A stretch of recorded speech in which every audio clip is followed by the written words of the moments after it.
Bonjour. Aujourd'hui, on va s'intéresser à un exercice de probabilité utilisant la formule des probabilités composées et la formule de Stirling, donnant un équivalent de factoriel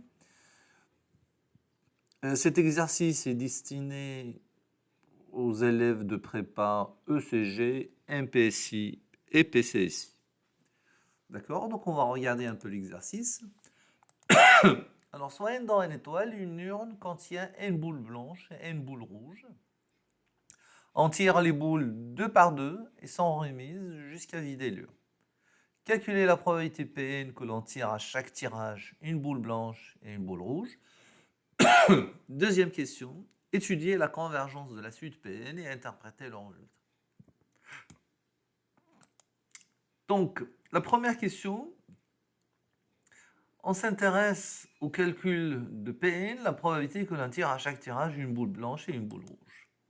Et bon, on va noter pour tout cas dans l'étoile un cas l'événement suivant. Tirer une blanche et une rouge au quatrième tirage. Et donc, la quantité qu'on demande, en fait, Pn, ce n'est d'autre que la probabilité de A1, à 2, à 3 jusqu'à n. Parce que A1, c'est tirer au premier tirage une boule blanche et une boule rouge. A2, c'est tirer au deuxième tirage une boule blanche et une boule rouge, et ainsi de suite. Et donc, P de A1, à 2, à n, c'est exactement tirer à chaque tirage une boule blanche et une boule rouge, parce qu'on a en fait un tirage pour vider toute l'urne qui contient deux n boules. Alors, pour calculer la probabilité de cette intersection-là de n événements, eh ben, c'est tout à fait naturel de penser à la formule de probabilité composée. Donc, Pn serait alors égal à P de A1 fois P de A2 sachant A1 fois P de A2 sachant A1 inter A2 jusqu'à P de AN sachant A1 inter A2 à N-1. L'utilité de la formule de probabilité composée, c'est qu'il va nous servir de raisonner à chaque fois sur une étape, voilà, sur un tirage. Donc PA1, on va raisonner sur le premier tirage. P2A2 sachant 1, donc tout en connaissant les résultats du premier tirage, vous allez chercher la probabilité d'un événement relativement au deuxième tirage et ainsi de suite. Et ce qui est en fait une utilité vraiment énorme. Donc finalement on se retrouve avec, alors P dans, ben, il faut tirer une boule rouge et une boule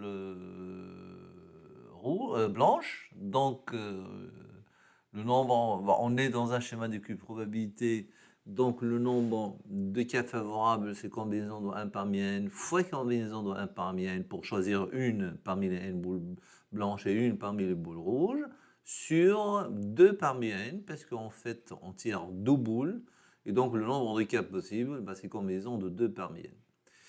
Alors ça c'est pour P de 1. Alors sachant qu'on a tiré une rouge et une blanche, on est en fait dans la même situation, sauf qu'on a une boule de moins parmi les blanches et une boule de moins parmi les rouges. Donc c'est le même calcul, combinaison de 1 parmi n moins 1 fois 1 parmi moins 1 sur combinaison de 2 parmi 2n moins 2. Voilà, et ainsi de suite jusqu'à la fin. Combinaison de 1 parmi 1 fois combinaison de 1 parmi 1 sur combinaison de 2 parmi 2. Alors, on va simplifier un peu les calculs. Pn serait alors égal à n carré fois n-1 au carré jusqu'à 1 au carré sur 2n facteur 2n-1 sur 2 que multiplie 2n-2 sur 2 fois 2n-3 sur 2 jusqu'à 2 fois 1 sur 2. Et donc, tout calcul fait, ça donne factoriel n au carré sur 2n factoriel, le tout sur 2 puissance n, soit à la fin 2 puissance n fois factoriel n au carré sur 2n factoriel. Alors, maintenant, on passe à la deuxième question, où on s'intéresse à calculer la convergence de la suite Pn. Donc là, dans l'expression de Pn, il y a 2 puissance n, mais il y a surtout des factoriels. Alors, le calcul de la limite, ça va être un peu délicat, sauf si on pense à une formule très connue d'analyse, c'est la formule de Stirling, qui en fait donne un équivalent de factoriel n ou voisinage de plus l'infini. Voilà. Donc, on s'intéresse dans cette question à la convergence de la suite de Pn. L'expression de Pn contient des factoriels, ce qui nous pousse à penser à utiliser la formule de Stirling suivante.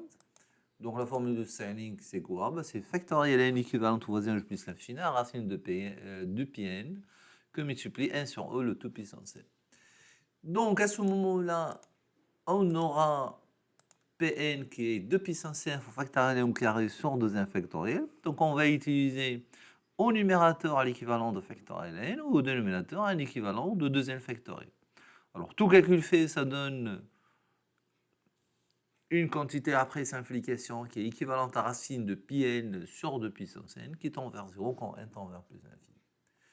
Voilà. Alors, comment interpréter ce résultat-là?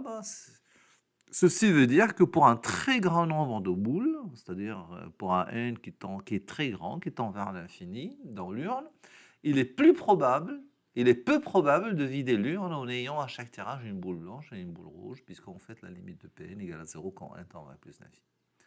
Voilà, je vous remercie. À bientôt.